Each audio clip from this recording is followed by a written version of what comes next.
गांव की एक कहावत है कि बकरे की मां आखिर कब तक खैर मनाएगी, उसे एक दिन कटना जरूर पड़ेगा। और यही हालत राजस्थान के खींवसर से विधायक रेवंत राम डांगा की है। रेवंत राम डांगा सहित राजस्थान के 3 विधायकों पर भास्कर के स्टिंग ऑपरेशन में कथित रिश्वत कांड के आरोप लगे और उसके बाद तीनों विधायक सदाचार समिति से समय मांग कर निकल लिए। लेकिन रेवंत राम डांगा जी ने जो जवाब नोटिस का अपनी पार्टी को दिया है, खुद पार्टी के अध्यक्ष मदन राठौड़ उनके जवाब से संतुष्ट नहीं है कि भैया हमें तो नहीं लग रहा आपने जो जवाब दिया है वो पूरा सच हो। वो जिक्र कर रहे थे कि किसी तरीके का कोई त्योहार था और 8-9 महीने से ये लगातार मेरे संपर्क में था। लेकिन रेवंत राम डांगा जी का इस तरह का इतिहास पुराना है। अगर जुलाई 2025 की हम बात करें तो रेवंत राम डांगा जी ने एक जमीन खरीदी और उस जमीन के अंदर से उन्होंने लगभग 4 लाख टन पत्थर निकाला। और अगर उसके जुर्माने की बात करें तो 1451 रुपए प्रति टन का अगर जुर्माना लगाया जाए तो लगभग 60 करोड़ रुपए का जुर्माना रेवंत राम डांगा जी का बनता था। लेकिन रेवंत राम डांगा जी ने इस जुर्माने से बचने के लिए उस जमीन को अपने साले के बेटे के नाम करवा दी। और उसके बाद सरकार बीजेपी की थी या फिर कोई और वजह, लेकिन वो मामला ठंडे बस्ते में चला गया। लेकिन अब मामला है तीनों विधायकों ने जो रिश्वत की डिमांड की है, उस मामले को लेकर मुख्यमंत्री भजन लाल शर्मा साफ तौर पर सख्त नजर आ रहे हैं। वो एक ही बात कह रहे हैं कि भैया देखिए, राजस्थान में जीरो टॉलरेंस की नीति है। विधायक जनप्रतिनिधि किसी भी पार्टी का हो, अगर वो जनता के साथ खिलवाड़ करता है, जनता के लिए भेजे गए विधायक निधि की राशि में अगर वो भ्रष्टाचार फैलाता है, रिश्वत की डिमांड करता है, तो फिर बचने वाला नहीं है।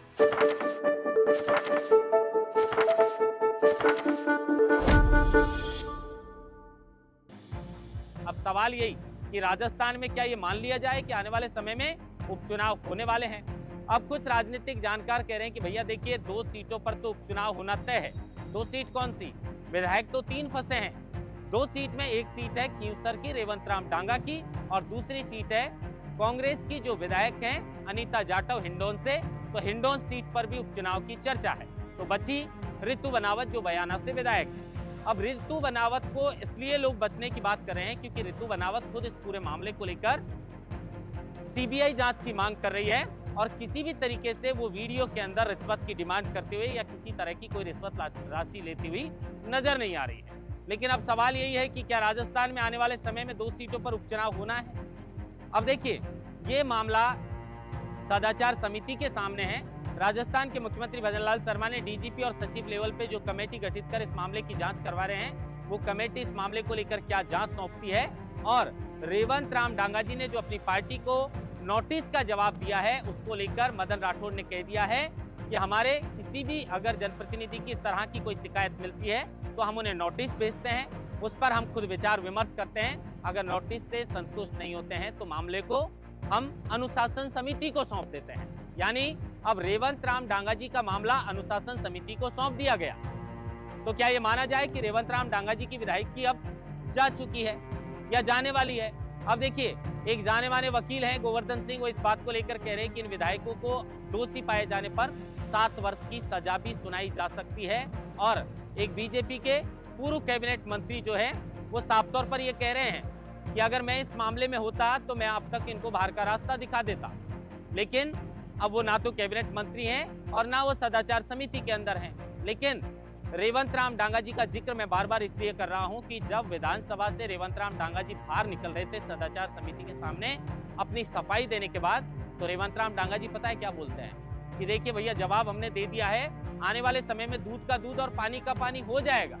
रेवंत राम डांगा जी, आपके जवाब से आपकी पार्टी संतुष्ट नहीं है। उन्होंने मामला अनुशासन समिति को सौंपा है।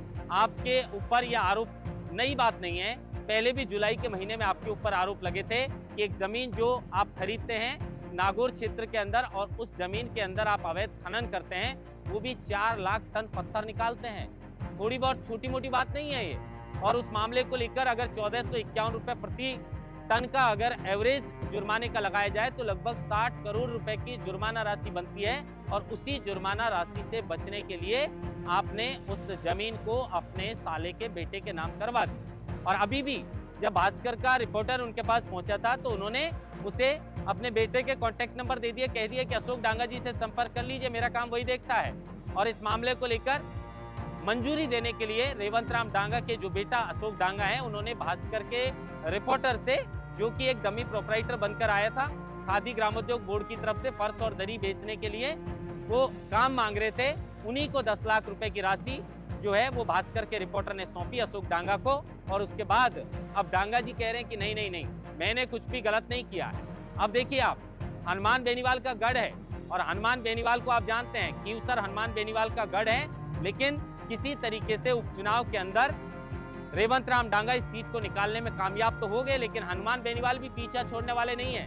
वो साफ तौर पर कह रहे हैं कि इन माननीय विधायकों के ऊपर मुकदमा दर्ज करिए, उसके बाद जांच करिए और जांच करने के बाद अगर दोषी पाए जाते हैं तो फिर इन्हें बाहर का रास्ता दिखा दीजिए, मतलब इनकी सदस्यता को रद्द कर दीजिए। अब देखिए डांगा जी, आपके पीछे हनुमान बेनीवाल पड़े हुए हैं, अगर आप दोषी हैं तो फिर बच नहीं पाएंगे और निर्दोष हैं तो फिर कोई भी किसी का कुछ बिगाड़ नहीं पाएगा।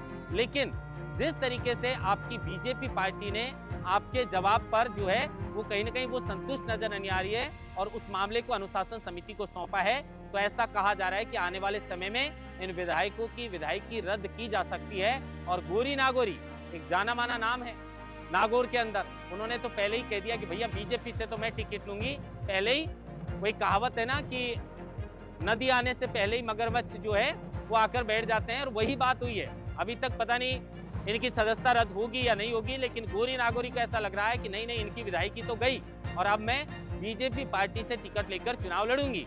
दूसरी तरफ हनुमान बेनीवाल भी कह देंगे कि देख लीजिए, आपने डांगा को वोट देकर जिता तो दिया, लेकिन डांगा जी कितने दिन तक चल पाए। अब ये डांगा जी भी छोटे मोटे आदमी नहीं है, आजादी के बाद से लेकर आज तक डांगा जी के परिवार में ही सरपंच पद रहा है, प्रधान ये रैली है, इनकी पत्नी रैली, और अब ये विधायक बन गए हैं। तो विधायक बनने के बाद नए नए विधायक बने हैं, इतनी अच्छी खासी पकड़ नहीं है, भास्कर के रिपोर्टर के चुंगल में ये फंस तो गए। अभी तक ये साफ कह रहे हैं कि जितने भी आरोप हमारे ऊपर लगाए हैं ये निराधार है, लेकिन सवाल यही कि सदाचार समिति इस मामले को लेकर क्या कुछ फैसला लेने वाली है। मुख्यमंत्री भजनलाल शर्मा जीरो टॉलरेंस की नीति की अगर यहाँ पर बात करते हैं, तो क्या मुख्यमंत्री भजनलाल शर्मा इस मामले में सख्त एक्शन लेते हुए अगर ये विधायक दोषी पाए गए तो क्या इनकी सदस्यता रद्द होगी? अगर ऐसा हुआ तो फिर से राजस्थान में 2 सीटों पर उपचुनाव देखने को मिलेंगे। लेकिन बयाना की जो विधायक हैं रितु बनावत, वो कहीं न कहीं इस पूरे प्रकरण में बचती हुई, क्लीन चिट लेती हुई साफ तौर पर नजर आ रही हैं, क्योंकि उनके खिलाफ किसी भी तरीके का कोई एविडेंस दैनिक भास्कर के पास भी नहीं है। दैनिक भास्कर का इतना कहना है कि उन्होंने मना कर दिया रिश्वत राशि के लिए भी और काम देने के लिए भी, लेकिन उनके पति जो ऋषि हैं उन्होंने इस डील को डन किया है। अब देखना होगा कि क्या रितु बनावत भी इस मामले में फंसती है। लेकिन 2 विधायक, कांग्रेस की अनीता जाटव और खींवसर से भाजपा के विधायक रेवंत राम डांगा, पता है एक इंटरेस्टिंग बात क्या है, रेवंत राम डांगा जी के बेटे तो ये तक कह रहे थे कि भैया अभी हम अनुशंसा लेटर नहीं देंगे क्योंकि मंत्रिमंडल की चर्चा चल रही है। मतलब रेवंत राम डांगा जी को ये भी उम्मीद थी कि वो मंत्री भी बन सकते हैं। अब मंत्री बनने की बात तो दूर की है, विधायकी बचेगी या जाएगी, और राजस्थान में अगर इनकी विधायकी गई तो फिर से उपचुनाव हो सकते हैं और हनुमान बेनीवाल फिर खींवसर जीतने के लिए पुरजोर कोशिश करेंगे। इस मामले से जुड़ी जो भी नई अपडेट आएगी लोकमत हिंदी के माध्यम से हम आपको बताते रहेंगे। महेंद्र मासोटा, लोकमत हिंदी।